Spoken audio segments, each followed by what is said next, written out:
فوزن بہم، جب وزن کیا گیا میری پوری امت کے برابر ابو بکر کا وزن تھا۔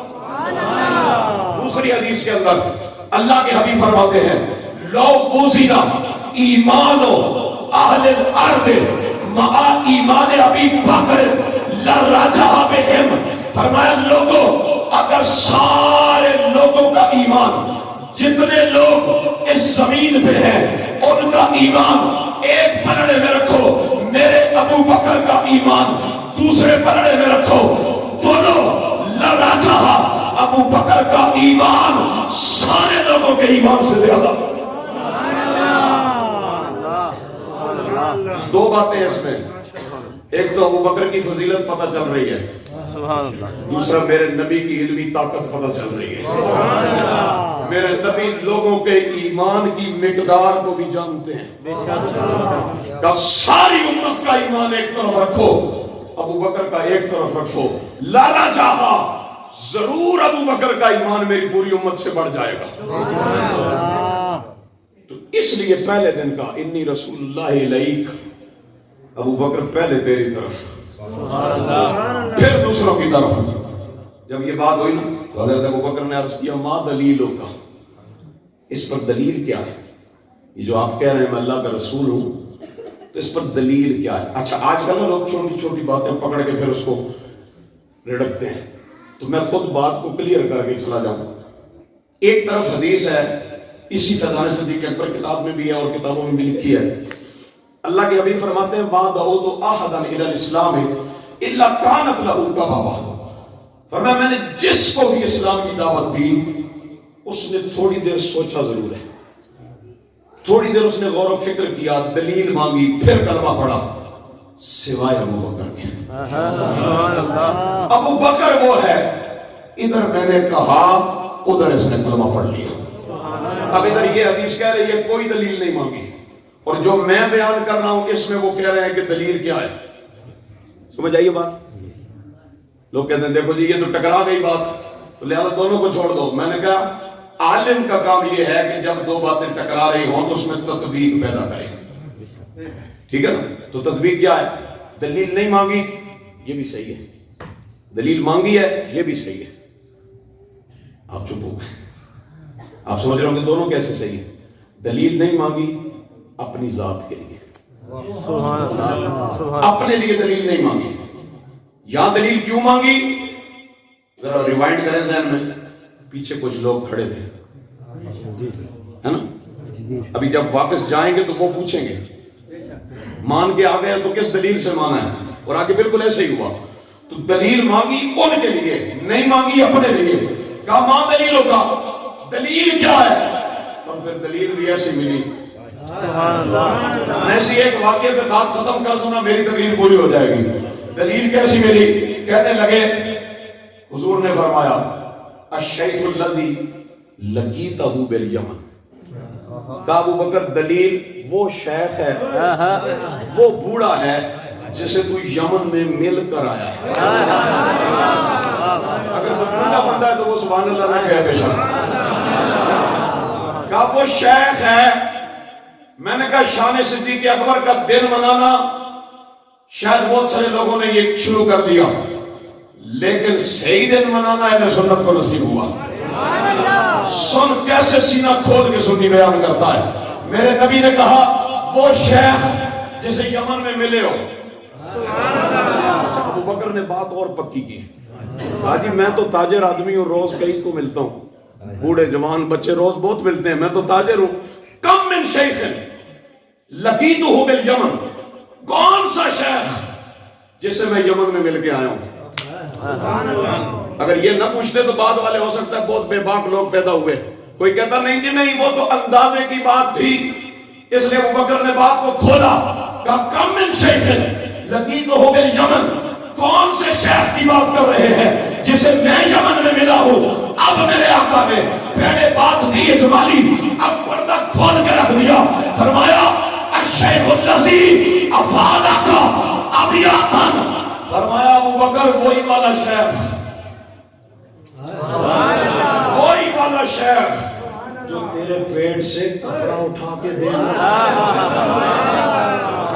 وہی والا شیخ کہا ابو بکر اس کو بتاتے تھے میں حرم کا ہوں، اس کو کہتے تھے میں قریش کا ہوں، اس کو کہتے تھے میں تیم کا ہوں، اس سے شیر لے کر آئے ہو، وہ جو کہہ رہا تھا میرے شیر لے جاؤ، اس نبی کو سنانا الذی افادک ابیاتن، وہی والا شیخ جو میرے لیے نعت لکھ کے بھیج رہا تھا،